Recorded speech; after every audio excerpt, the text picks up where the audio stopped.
posição, né?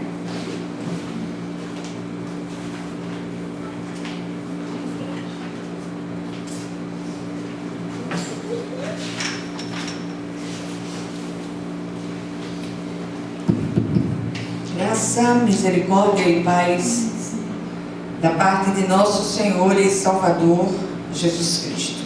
Amém? Amém. Vamos abrir nossa Bíblia hoje no Salmo 9 e nós vamos ler daqui apenas um versículo, que é o versículo Salmo 9, versículo 10.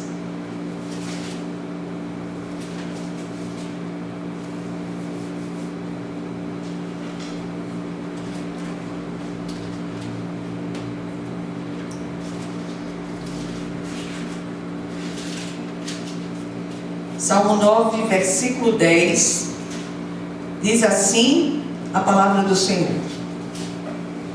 Em ti, pois, confiam os que conhecem o teu nome, porque tu, Senhor, não desamparas os que te buscam. Amém? Vamos orar.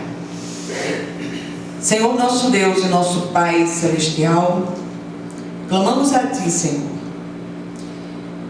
confiadas no poder que há no sangue de Jesus, que o Senhor venha receber os nossos clamores na tarde de hoje, que o Senhor venha desvendar os nossos olhos espirituais para que nós possamos compreender aquilo que o Senhor deseja ministrar a cada uma de nós.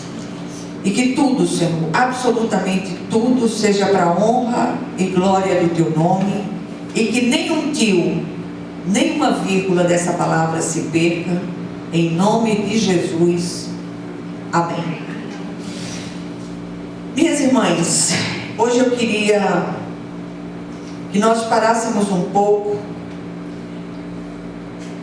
para refletir um pouco mais naquilo que a gente ouviu como leitura bíblica.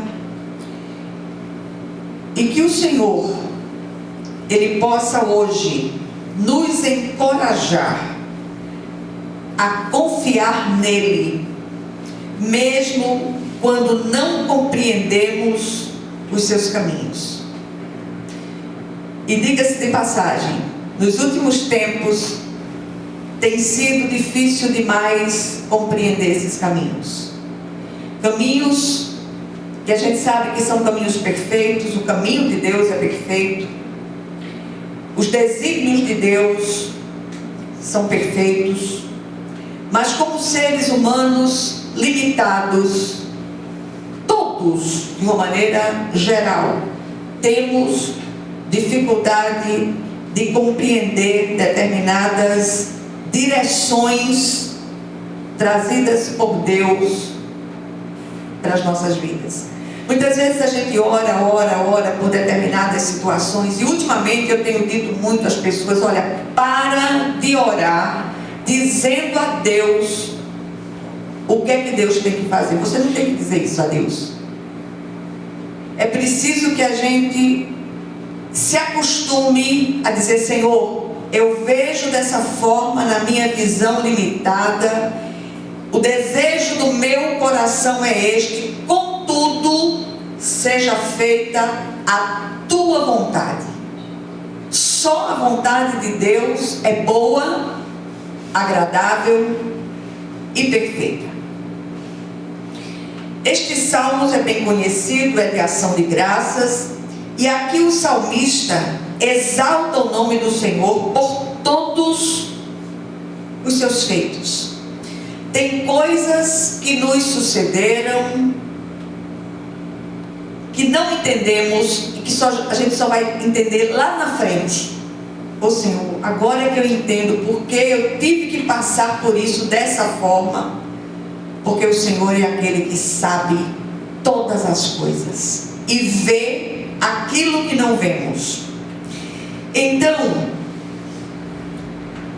não se conhece a situação histórica deste salmo, mas sendo Davi um homem de muitas demandas. Não é difícil imaginar as lutas e perseguições enfrentadas por ele.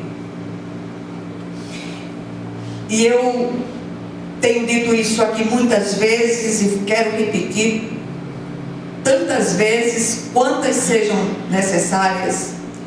Eu glorifico a Deus pela vida de cada um de vocês. Amém. Se não fosse o Senhor que tem estado ao meu lado e trazendo vocês para perto neste meu momento, eu já estava da Tamarineira para dentro, 3 dias de viagem. Sério demais. Há lutas por fora, há temores múltiplos por dentro, e uma sensação de desamparo tão grande que nem em casa nós nos sentimos seguros.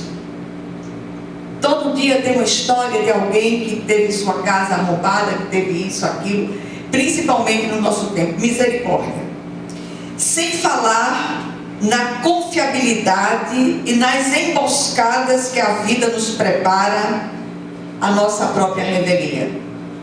Isto faz lembrar os insondáveis caminhos de Deus. Há 2 verdades aqui que eu queria que vocês guardassem no coração. Sobretudo quando estamos atravessando momentos difíceis, essas 2 verdades trazem paz ao nosso coração. Eu queria voltar ao título da mensagem: confiemos no Senhor. E no dia de hoje eu quero insistir com essa verdade: confiemos no Senhor, apesar de todos os pesares, porque muitas vezes tudo que está à nossa volta concorre para a gente desistir de Deus. E apesar de todos os pesares, busquemos nos agarrar ao Senhor com toda a força do nosso coração. Não larga o Senhor. E aí, quais são essas verdades? Primeira, para confiar é preciso conhecer. Por que que uma das ilustrações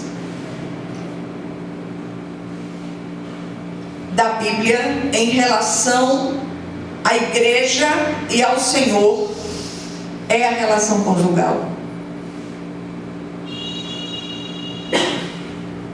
A relação conjugal, ela nasceu para ser um espelho, para ser uma ilustração daquilo que o Senhor é para a sua esposa, a igreja. E a gente sabe que nem sempre isso tem acontecido do ponto de vista humano, por várias razões, mas eu não quero entrar no mérito dessa questão. Eu quero chamar a atenção de vocês para o fato de que numa relação conjugal, quando essa relação ela é afinada, ajustada, as palavras são desnecessárias. A gente sabe o que o outro está pensando. E nesses dias eu estava me lembrando de muitas situações que mal olhava para mim assim, eu já decodificava aquele olhar. Cada olhar tinha um significado. E às vezes eu chegava junto dele e repetia aquilo que ele estava pensando. Ele disse: deu para isso agora? Eu disse: deu para isso o quê? Para adivinhar? Eu disse: não. É porque faz bem 2 dias que a gente caminha junto, né? Então esse andar junto, esse andar lado a lado, esse dormir, levantar, deitar, fazer todas as coisas juntos, isso nos leva a conhecer. E o Senhor nos chama para esse relacionamento entranhado com Ele. Então a primeira coisa, a primeira verdade é que para confiar é preciso conhecer. E esse conhecimento não é de modo nenhum um conhecimento intelectual, mas experiencial. O texto diz: os que conhecem o teu nome confiam em ti. Os que conhecem o nome do Senhor confiam nele. E eu repito, e conhecer o nome aqui não é apenas um saber intelectual, repito, reitero, teórico, mas experiencial.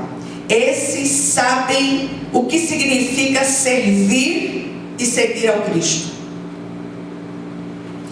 É ter presença, socorro, segurança e suprimento, sempre.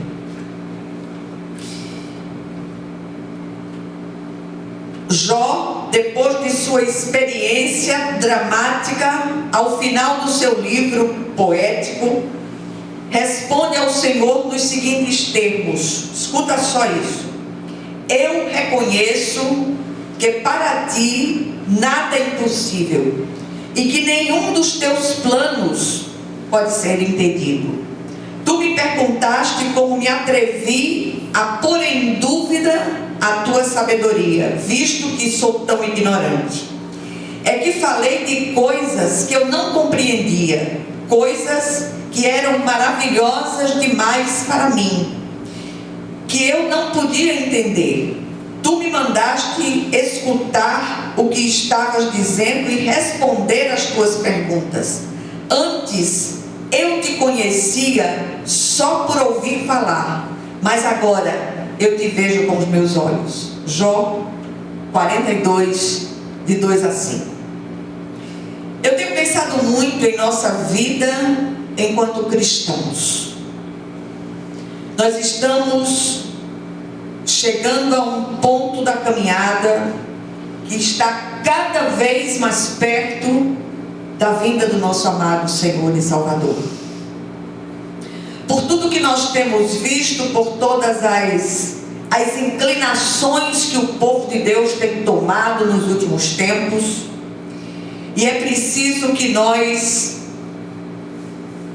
acordemos com relação a isso e voltemos à prática das primeiras obras. O povo de Deus não foi chamado para interferir mecanicamente naquilo que está à volta, mas para viver o Evangelho, mais que pregar, viver o Evangelho diante daqueles que estão à nossa volta. Como tem sido difícil encontrar aqueles que vivam verdadeiramente o Evangelho. Quanta pergunta tem povoado a nossa mente nos últimos tempos, são porquês e paraquês sem conta, e sempre muito insistentes. Quanta coisa não faz o menor sentido ao nosso limitado entendimento. Eu não assisto mais determinados programas ditos cristãos. Quando eu quero ouvir uma palavra mais consistente, aí vejo os cultos da igreja, primeira igreja presbiteriana do Recife, algumas peças e tal, porque a gente vê que ali existem pessoas sérias pregando a palavra de Deus. Nada na vida de um servo de Deus é aleatório ou obra do acaso. Preste atenção em tudo que tem acontecido na sua vida, no meio da sua família, no meio da sua parentela, ao redor de nós. Tudo obedece um curso didático de Deus para nós. São tantas situações dolorosas que temos que enfrentar nos últimos tempos. E nesses momentos as forças se esvaem quase que completamente. Perguntamos ao Senhor a razão de tudo. Pedimos que Ele sonde o nosso coração para ver se há em nós caminhos maus. E como respostas, muitas vezes, só um silêncio ensurdecedor. Sabe o que Ele está dizendo? Confia em mim. Não perdi o controle da vida de nenhum de vocês. O que consola é saber que esse silêncio de Deus pode significar grandes preparações. Amém? Amém. A segunda coisa que o texto chama a nossa atenção nos momentos difíceis é que o Senhor não abandona os que o buscam. E o texto diz: pois tu, Senhor, jamais abandonas os que te buscam. O salmista, em outro salmo, pergunta: elevo os meus olhos para os montes, de onde me virá o socorro? O meu socorro vem do Senhor, que fez o céu e a terra. A saída nos é também apontada no versículo citado no início. O Senhor não abandona aqueles que o buscam. Se não fosse o Senhor que tem estado ao meu lado, como diz o salmista, Israel que o diga, os meus inimigos já teriam me engolido viva. Se não fosse o Senhor que tem estado ao meu lado, eu não teria condição de subir aqui, não na minha força, mas na força do Senhor que fez os céus e a terra. Ele é o pastor que não abandona seus escolhidos. Nada nos falta quando somos ovelhas do Supremo Pastor, nem tribulação, se esta fizer parte de sua estranha pedagogia. E eu queria fazer um pequeno parêntese aqui e chamar a atenção de vocês, mulheres de Deus, que ouvem essa palavra, e aqueles que ouvem também por meio do vídeo. Sejamos ensináveis. Em tudo, na vida de um servo, de uma serva de Deus, há um propósito didático de Deus, ou seja, de ensino. Essa situação que está tão incômoda aí para você, o que é que essa situação pode lhe ensinar? Pensa sobre isso. Em seu cântico, ele diz o seguinte: Senhor, quero dar-te graças de todo o coração e falar de todas as tuas maravilhas. Em ti quero alegrar-me e exultar e cantar louvores ao teu nome, ó Altíssimo. Quando os meus inimigos contigo se defrontam, tropeçam e são destruídos. Pois defendeste o meu direito e a minha causa. Em teu trono te assentaste, julgando com justiça. O Senhor socorreu de modo visível contra os inimigos reais que demandavam a vida e a paz do salmista. O que somos levados a refletir a partir de tudo que nós ouvimos? Primeiro, quantas vezes já não nos sentimos à semelhança do salmista, perseguidos, assolados, caluniados, fustigados por inimigos humanos que se colocam como instrumentos de seres espirituais do mal? Misericórdia. Contudo, o Senhor é nosso alto refúgio quando nos oprimem e torre segura na hora da adversidade.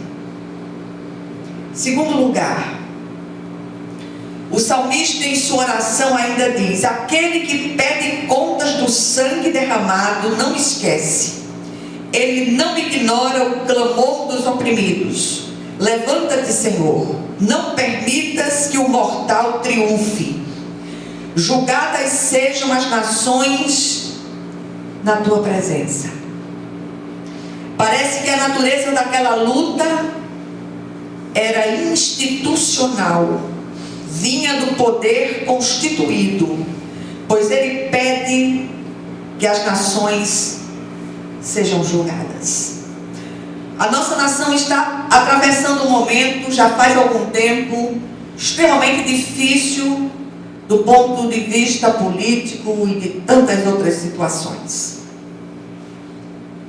Não adianta a gente ir para as ruas fazer movimento, isso, aquilo. Vamos fazer movimento diante do trono da graça. De joelhos. Não dizendo a Deus o que é que Deus tem que fazer, mas dizendo sempre ao final das nossas orações, depois de entregarmos a nação e tudo que nos cerca diante do Senhor, dizer: contudo seja feita a tua vontade. E nós, como cristãos, reivindicamos a vida das autoridades constituídas para o Senhor. O Senhor pode mudar tudo. Em terceiro e último lugar, quanta semelhança com as nossas lutas, não só em termos de país no qual habitamos, mas as lutas pessoais e os temores que nos assombram. Misericórdia. Levanta-se o Senhor e pelas misericórdias do seu Filho Jesus, que Ele julgue a nossa causa contra os nossos adversários. Que Deus nos abençoe e nos dê sabedoria para seguir em frente na força que só Ele supre. Amém? Vamos orar umas pelas outras. Rapaz, é